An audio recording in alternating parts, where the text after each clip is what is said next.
Well, hello, everybody. My name is Jeff Landers. I'm with ATG USA. I am the reality capture team lead here. Been doing this for going on 6 years now. And what I wanted to do today was kind of tell you a story about our journey through reality capture back in the beginning, listening to customers' pain points on, I got a point cloud, it's way too big, I can't use it, bring it into my design software and everything becomes sluggish and all that. And I went through all the training and everything with the Leica folks, worked with them trying to figure out how to, relieve those problems for customers. So it's basically a journey of listening to customers and developing a workflow that works mainly with tools that they already had. So as you can see in front of you, this is an old warehouse. It's in Memphis, Tennessee. It's about 50,000 square feet. And we did 244 scans on this building. And normally when a scan is delivered to a customer, what I've seen and heard from our customers is, here's your point cloud, here's the building, it's yours, good luck with it. And that's basically where they would leave things.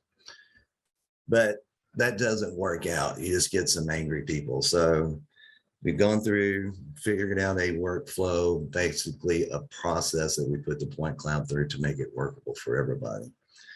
With the one you're seeing now is in recap. So you got the whole building here. You also have the globes down here that will give you the panoramic pictures of it. We'll go into this one. We can see the facade of the building. You can also see all the other scan stations that we did inside. This project was for a structural assessment of this building. So we got all the beams and everything in here. You'll notice that there's lots of scans in here. People go, well, scanners have this certain range that they can do. So why didn't you just put 2 or 3 of them in there? Because the purpose of this was to see all this structure in detail and very accurately. You'll also notice that there's a tail of a plane over here in the corner of it. So we can go through, get a visual of the whole building just by going through the point cloud, all these globes in the staircase, get an idea of what's going on here. We can see that it's sprinkled. We can see there's light fixtures, lots of junk in the place. We can go upstairs, take a look at the second floor.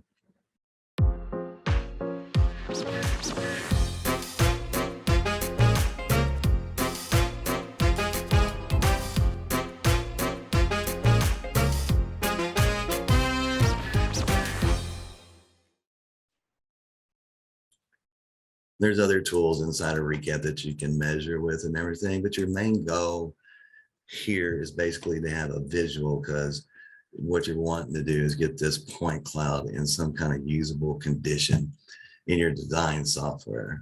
The one I'll be showing today is Revit. So nice little tour of the building. These are the pictures laying over the structured point cloud.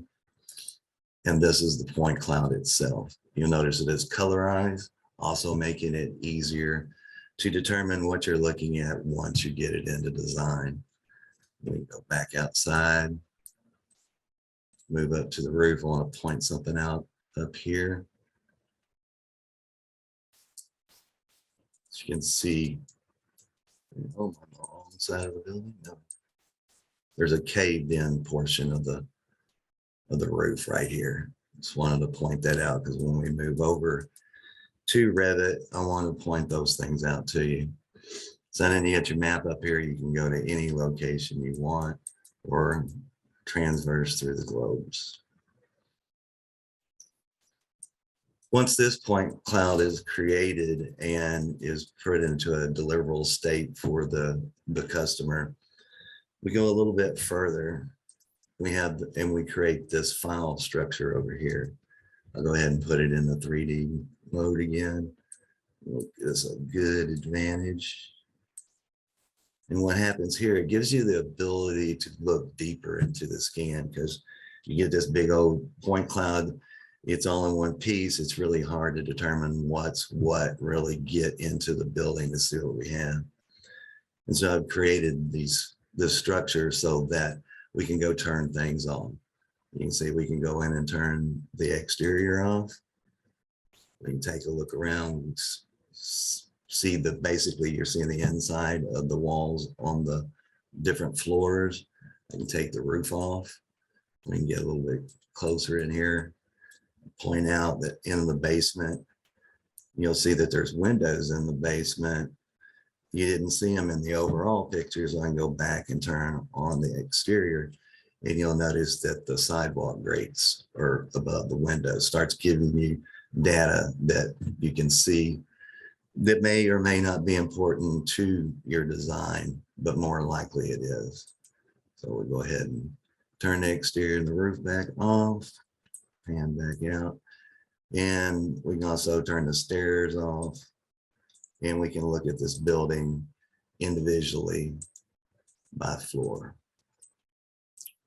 That really helps here to give you a better study of the building visually. And from that point, this same structure, we want that to go into our design software so you can do the same thing there. The purposes of that is the size of what Revit has to handle while you're in your design mode. One of the things that was always pointed out to me is when we got it there, every time we drew a wall or hit a command or anything, you had latency issues.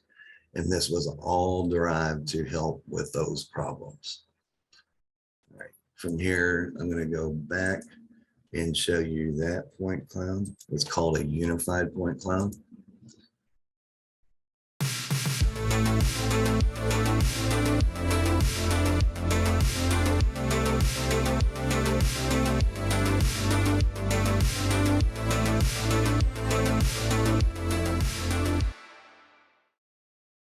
All right. This is that same point cloud. You'll notice that the globes aren't there. So all you really get here is the point cloud. It was brought in and kept that basic organized file structure on it. You'll notice that I have a exterior extended and just an exterior. And what that does is there's a lot of civil data, site data around the building that is important to a lot of architectural firms and the civil folks for drainage issues or whatever may be there. So I've got it where you can turn that off, and now we can go in and get right into the building. And then we can do the same thing here, just as I showed you before, is turn it off by whatever is there. The reason for me to show you this is size does matter when it comes to point clouds and using it for design. So the recap, the one for recap is almost 70 gigs in size. And if you were to dump that right into your design software, it is going to cause latency issues because it's trying to handle all of that data. So we create the point cloud I just showed you for design, and you'll see that it is at 20 gigabytes, drastically reduced in size, a lot more easier for the Revit software to handle that data. And then we have the Revit project itself there. But so that is to show that part of it. I'm going to get out of this. It's this guy, and this is that same project in Revit. And like I said, this is the main goal for any point cloud, is to get an accurate point cloud going through a process of registration and to make it usable in Revit. The one I have in here is the second one that I showed you. And beyond that, through visibility graphics, I have control over this point cloud. So that's all on in this view. And normally what happens is you're going to have, I have a host of a machine, so it's not going to happen to me, but you have latency just scrolling in and out or just panning around the project. So that same organization comes into visibility graphics and gives you the ability to turn things on. So I'm going to shut off the exterior extended and the exterior. And now that's a bunch of points that just went away that Revit doesn't have to deal with in this view, and it's view specific. So if you go into any other view, let's just go to the first floor plan. You can see here and go into the visibility graphics. I don't need all of those points, so I can turn everything off except what I need. And we'll leave the main stair on because we're going to need that. Turn this off. And okay, so now Revit has less points that it has to deal with. And we're talking billions of points in this singular point cloud.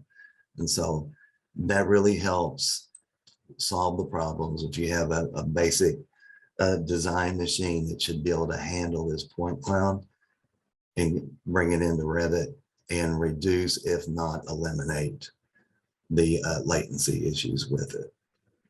So, and then I also want to point out is what all you can see. We go to the first floor plan. All of those beams that you saw are laid out here in the plan view. We go to the north view. You'll see because of the way we scanned it, the reason why we had so many scans in here is we weren't trying to just pick up space. We were trying to get that detail around each one of these beams so they can see. And so you got your main beam back here, all these, and you had points all the way around it so that you can see everything that you need to see for your design purposes.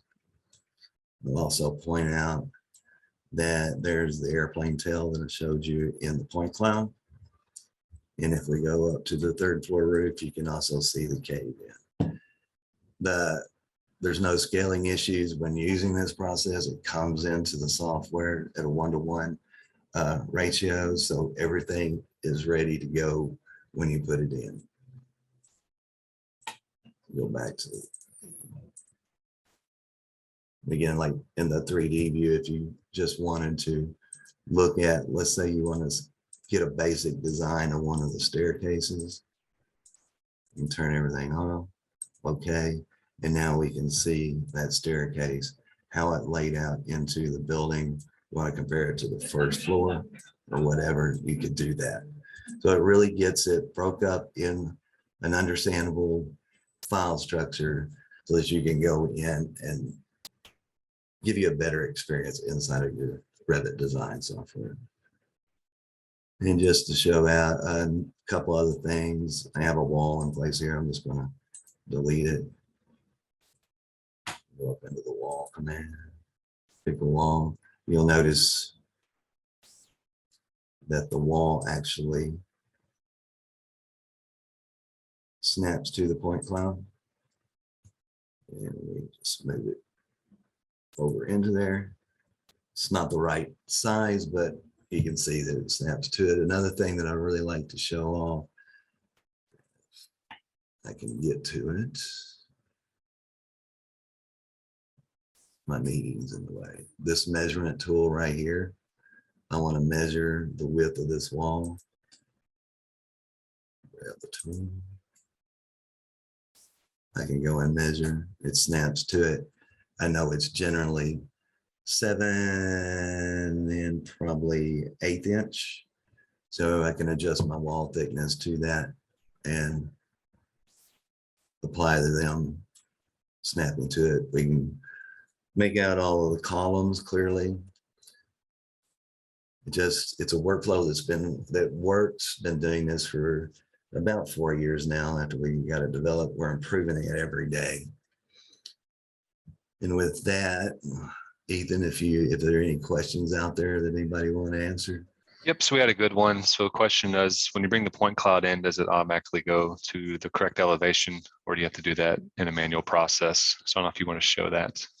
Okay, so let's go to the north elevation. So it's going to come in on the origin point that is original to the scan itself. That is something that you can insert into the point cloud, or you can just leave it as the starting point of the first scan in there. We like to do that at the entry door of a building so that we know that's where we normally put it. When it comes into Revit, it may not be in the right place. but all of Revit's tools work with it.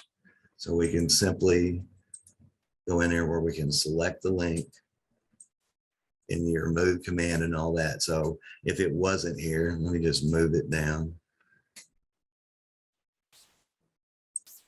Say it came in like this, all I can simply is hit the move command, go in here and find the first floor level and move it up to my first floor. So this will happen with, if you need to rotate it to project north, whatever, all of the tools will work with it. It works just like a link, as if you were linking in the mechanical portion of a building to the architectural. It works all the same way.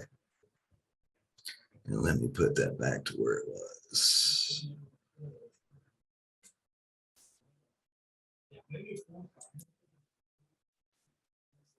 Any other questions out there, Ethan?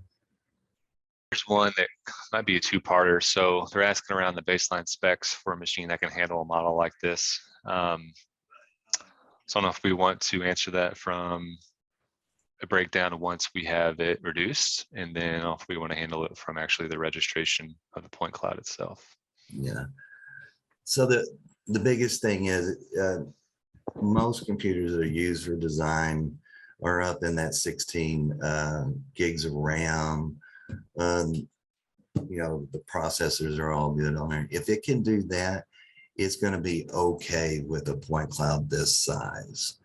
By okay, I mean when you go in through a command or like the moving the point cloud, you may have a half a second latency on a good computer.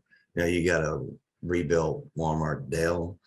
I don't really want to get into the specs because they're all over the board, but if you got a good drafting machine, it will be able to handle these with little or no latency issues. So Simply put that, you know, if you have some further questions on one exact specs, that's something we could help out with based on our experience. So that's something that could simply be sent to ATG, and then one of us could pick that up and have a deeper discussion with you. yeah. So it looks like James Kilborn here has raised their hand. I'm going to allow him to talk and see if that function works for us here. Okay. And I'm going to ask him to unmute. Go ahead, James,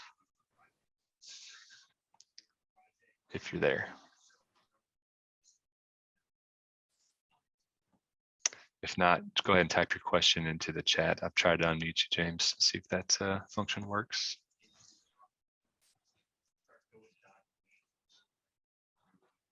Yep.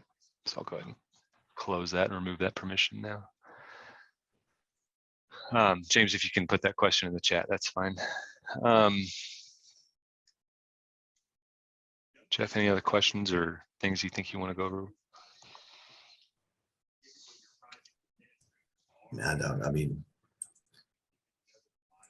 I'm finished with everything I believe and can show them. Any questions coming in, and I'll be glad to answer them.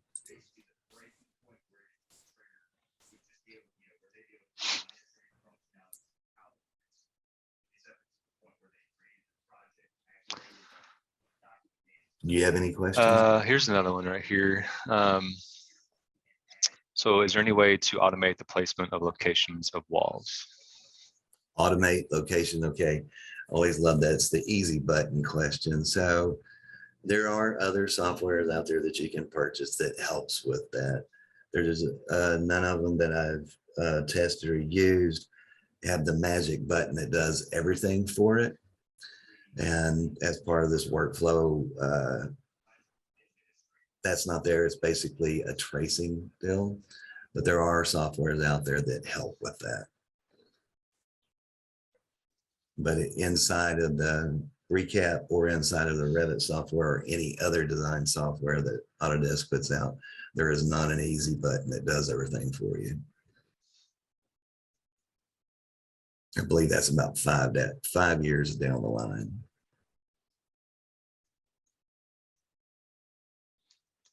Okay. We got a few more coming in here.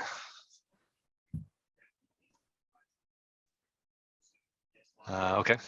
Basically, that was from Jeff Gendel. He understood that. James, I responded to you privately for that question that you asked, so we can get together on that after this webinar, if you'd like, I'll go ahead and send you my contact information and we can get together. Let's see. Some more chats.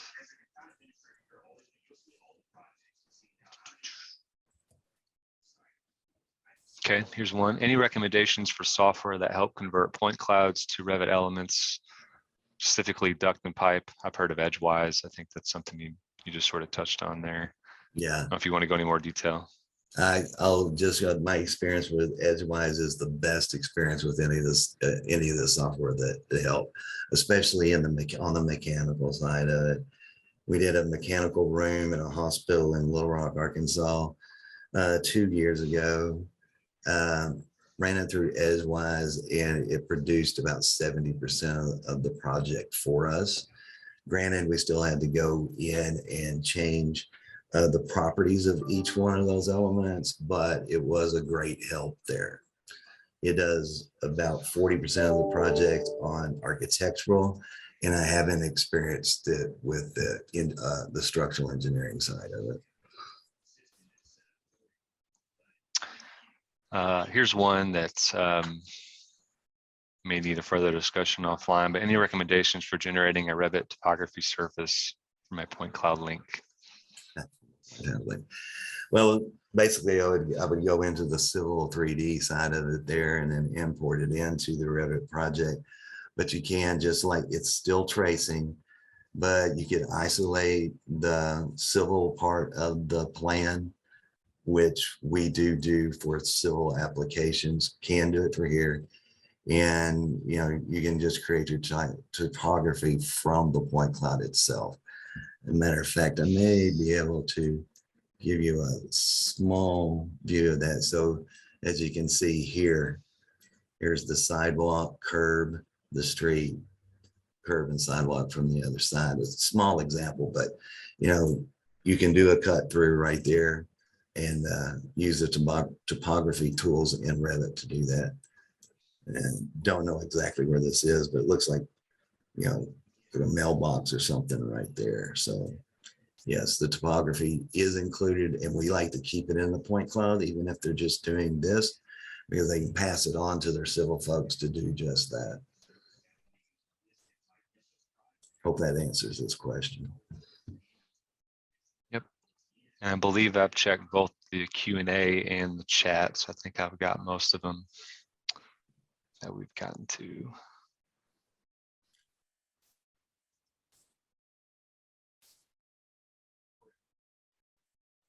Paul, did we answer your question? I see that you raised your hand, Paul Albin. Let's see. He's asking to divide the point cloud and recap. Is that just you selecting the points and grouping them manually? Man, they're getting into my trade secrets. Okay. That's something we can take offline if you'd like. Yeah, let's take offline to discuss that. Yes. Okay.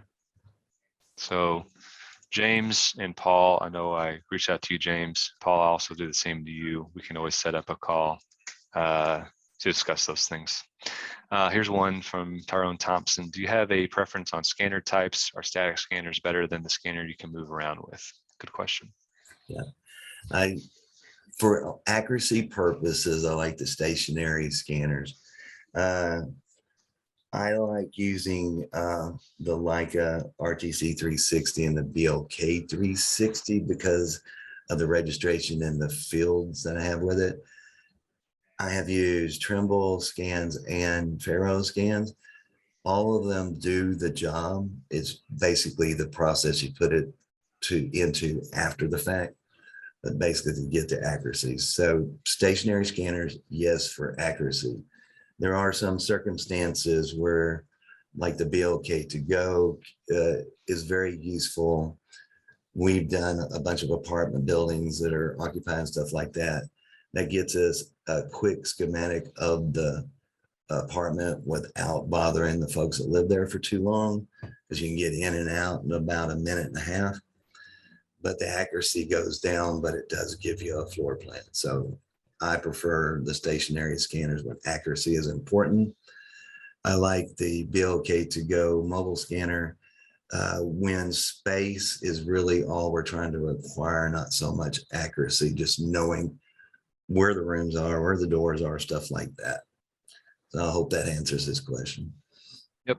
So here's a quick one. Anonymous attendee. Does ATG offer full scan to BIM service? Doing the scan and converting to existing building Revit model? Answer is yes. So not only do we do the service, we work and get it in the function and form that Jeff has shown here, making it usable for end user if they don't want us to do the modeling portion of that. So we'll go out and scan those sites, create an SOW for that, and then go out and perform that and just hand you the for recap and then for design file, in this case for Revit. But we'll put it for your particular design software that you use. And then we also sell the scanners. So we're a Leica partner. And so if you wanted to get into this and do this yourself, we also sell the equipment and can walk you through what best hardware works for the application that you're trying to serve. So yes, we do both of those and have a full architectural team behind that does the modeling when we do that as a service as well. I'll go ahead and put my email in the chat for anybody who wants to reach out for that. Just to, talk in an open discussion. I'm putting that in there right now. And then for James and Paul, you can grab that as well, but I'll do my best to reach out to you for those particular questions. So that's that one. Here's one that you'll like, Jeff. Can aerial drone scans be merged with ground point scans accurately? The accurately part at the end is what messed it all up. Yeah, they can be combined, but any of the photogrammetry from the drones, unless it's the newer LiDAR drones that are just coming out, it can be added. It is useful information. We have done it where we have places where we actually can't get a scanner to, but the accuracy comes down. Like we like to scan to where it is accurate within a 32nd of an inch at 30 feet.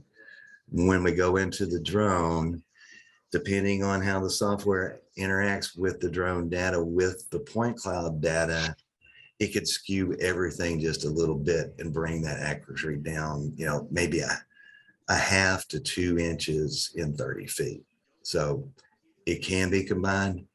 Don't recommend it. I like to use that as an extra XREF or link to a Revit product in AutoCAD, or a link to a Revit project, and then just move it into place manually, or give it the coordinates of the point cloud to bring it in, so that you can see the difference between it and the structured point cloud. Probably answered that one too much, but I think that was good. Here's one that might be a little tougher. It'd be nice to have an architect here with us, but we'll go ahead and knock it out. How do we deal with the fact that Revit likes 90-degree/parallel walls, whereas a scan will reveal walls and elements that might be slightly off orthogonal dimensions? Right. So that has always been an issue, because reality in the architectural drawing world sucks, is what I'm going to have to say there. Buildings settle, buildings sway, buildings aren't built plumb, things like that. And so you have to decide that when you get the point cloud, how you want to do that. A wall being crooked in plan view may be a necessity, but are you going to try to draw it where it's tilted and twisted like the real wall is? Probably not. So had this discussion with our architectural team and our structural teams before in Team On how to approach that. And a lot of them like to just narrow their view range to the middle of the wall and use that as their deciding point. Some of them will go a little bit further and use where the wall attaches to the floor to tighten it up, and don't depend so much on the accuracy above. 95% of the time, the top of the wall is within a quarter of an inch, but then you have the times that it's not. But you just have to decide that going in when you're drawing. Okay, we know reality is not plumb, straight, and square most of the time, as you would like it to be, but no, this is how we're going to deal with it. You can simply see, like in this elevation view, these floors are not flat. They go up and down because the weather's been introduced to the building, and they're just not flat. And so you had to decide. You can see a bunch of wood of the floorboards that come up. You gonna model it that way? Probably not. You're probably going to just model it to the nominal thickness that's there. So I hope that answers their question. Okay.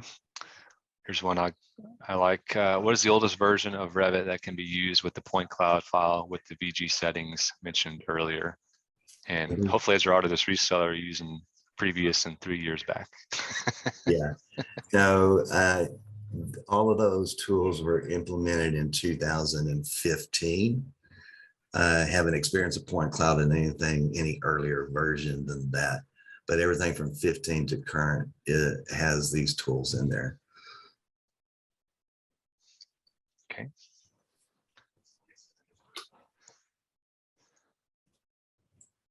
So that's all the questions I see in Q&A, and then nothing else in chat that I see here. Okay. Well, I'm going to take this opportunity. There's one more. Here you go. Okay. Do you geolocate your point clouds? We can, but I normally don't in the vertical situation, because most of the time it's for architectural or structural purposes. They use a fictitious origin anyway in their drawings.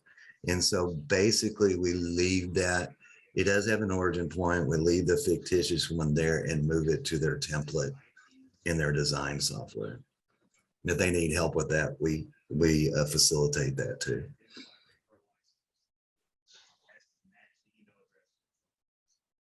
Okay. I'll keep monitoring the questions here, Jeff. I didn't know if you wanted to show what you're about to show, or that was it. Oh, I wasn't really going to show that. I was just going to thank everybody for their time today. I hope that they see something that's will help them out in the future. Give us a call. Yeah, Ethan put out an email. We'll answer questions out of this meeting, and just really wanted to thank everybody to be here. I see a few people filtering off. I haven't had a crowd like this ever, so I hope that. No, so Jeff, you got time to answer a few more? Or do you want me to take these others Sure. offline? Okay. Yeah. So for deliverables to the customer, are there any point cloud viewers outside of Recap or the manufacturer-based viewers? There's a tree view from there's a few Trimble has theirs and all that. We can supply that in the file format that would work with those other viewers. I like to show Recap because most of our customers are Autodesk customers, and if they own a seat of anything, they have Recap, and so it's something they already have. Sure. Here's one. I sort of have an answer to just maybe talking through the situation, but Jacob says we've had an issue with accuracy where point cloud brought to Revit was 3 feet away from what we acquired from Civil 3D model. It could just be an application use case, something maybe we talk and get further details on, but don't know if you have any comments on that. Yeah, I'd like more details on that. I'm going to tell you, there can be issues in the field when you're scanning a scanner moving or something like that during a scan. It's usually very easily recognizable when you're registering the scan later. It can be removed or rescanned if necessary. A 3-foot discrepancy, somebody made a mistake. So either the guy that was out doing the civil study of it, the miscalculated something. It's usually not on the point cloud side unless it's a really bad point cloud and they didn't know what they're doing. But would like to see this situation, take a look at it and give a better educated guess of what happened there. Yeah, he says they're still investigating that. So that makes sense. Appreciate that answer. So no, I'll just say kind of as a summary, very good questions from the group. I appreciate that. I put it in chat. I'm also part of the reality capture team here. I'm a pre-sales tech, and so reach out to me, and we love to hear what you guys are doing out in the field and sort of the applications that you're trying to apply scanning to. Whether we come on board and we help you with a service and help you out in the field and be an addition to your team, that's great. Or if you want to use us for the model creation, that's good as well. Or you simply want to get some hardware from us, that's fine too. All of that, we'd like to hear just to help you out through those situations. We're all, as you probably know, there's not a huge community in the reality capture world right now, and so we want to be a part of that to help grow that. So please feel free to reach out to myself and Jeff, and talk through these real world things that are happening. That way we can hopefully all help each other through these things. But barring any other questions, Jeff, I'll let you wrap up. I know you said thanks already, but I'll let you sort of do it one more time. All right. Well, thanks again, everybody. I'm glad that you were here. And again, hope you learned something from this webinar that'll help you in the future. Hey there, thanks for tuning in. If you like this video, make sure to subscribe and check out some of the other content on our channel.